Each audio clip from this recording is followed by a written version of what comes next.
मराठी जनतेच्या रेट्यामुळे जी.आर रद्द केलेला आहे। हिंदी भाषेसाठी सरकारवर कुणाचा दबाव होता असा सवाल राज ठाकरे यांनी सरकारला विचारलेला आहे। मराठी माणसाच्या एकजुटीचा धसका घेतल्याचं सुद्धा राज ठाकरे यांनी म्हटलेलं आहे।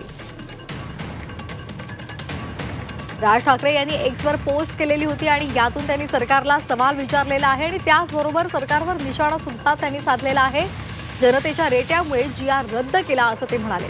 काय म्हटलंय त्यांनी एक्स पोस्टमध्ये पाहूयात। इयत्ता पहिलीपासून 3 भाषा शिकवण्याच्या नावाखाली हिंदी भाषा लादण्याचा निर्णय एकदाचा मागे घेतला। सरकारनं या संदर्भातल्या 2 जी.आर रद्द केलेले आहेत। याला उशिरा आलेलं शहाणपण म्हणता येणार नाही, कारण ही सक्ती फक्त आणि फक्त मराठी जनतेच्या रेट्यामुळे मागे घेतली गेली। हिंदी भाषेसाठी सरकार इतका अट्टहास का करत होतं आणि यासाठी सरकारवर नक्की कुठून दबाव होता हे मात्र अजून गूढच आहे।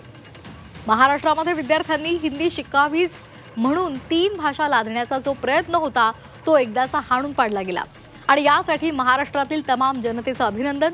अजून एक गोष्ट, सरकारनं पुन्हा एकदा नवीन समिती नेमली आहे।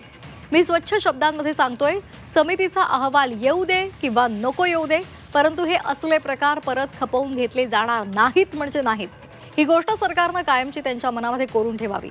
हा निर्णय कायमचा रद्द झाला आहे असं आम्ही गृहीत धरतोय आणि महाराष्ट्रातील जनतेनं पण हेच गृहीत धरलं आहे।